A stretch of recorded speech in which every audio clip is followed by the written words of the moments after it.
இன்றே டவுன்லோட் செய்து உங்கள் ஃபேவரட் ஷோக்களை என்ஜாய் பண்ணுங்க.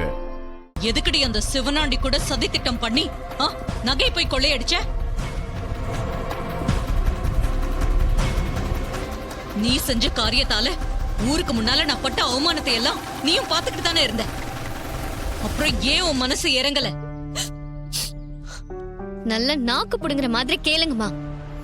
பண்ற தப்பெல்லாம் பண்ணிட்டு கால்ல விழுந்தா எல்லாம் சரியா போயிடுமா? அத்தை, இவங்க கால்ல விழுறதே திரும்ப காலை வாரி விடதான். நீங்க பாவம் பார்த்து சேர்த்தீங்க, நஷ்டம் நம்ம குடும்பத்துக்கு தான். 2 நல்ல நகை கிடைக்கலன்னா ஊர் தலைவர் பதவியில இருந்து தூக்கிடுவோம், ஊரை விட்டு தள்ளி வச்சிருவோம்னு சொன்னாங்கல்ல. அத கேட்டு நாங்கள துடிச்சு போயிட்டோமா. அப்ப கூட இவங்க எதுவுமே பேசாம அமைதியா தானே இருந்தாங்க.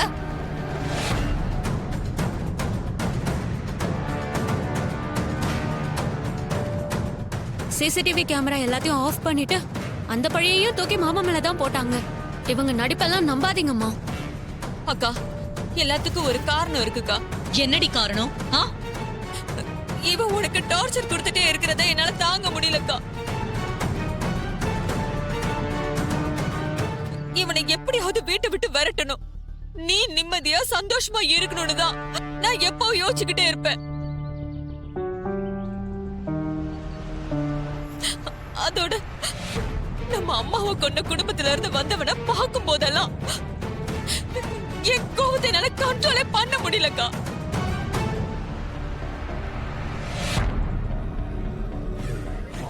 இவனால உனக்கு ஏதாவது ஆபத்து வந்துருமோன்னு பயந்துகிட்டே இருப்பேன்க்கா. இப்ப எதுக்கு என்ன இதுல இழுக்கிறீங்க? என்னால எப்ப உங்க அத்தைக்கு ஆபத்து வந்துச்சு? சும்மா எதனா பேசணும்னு பேசிட்டு இருக்காதீங்க. டேய், நீ கொஞ்ச நேரம் பேசாம இருக்கியா? நான் என் அக்கா கிட்ட பேசிட்டு இருக்கேன். என் மனசுல இருக்கிற விஷயத்தெல்லாம் சிவனாண்டி தெரிஞ்சுக்கிட்டு தந்திரமா என்ன கூப்பிட்டான்.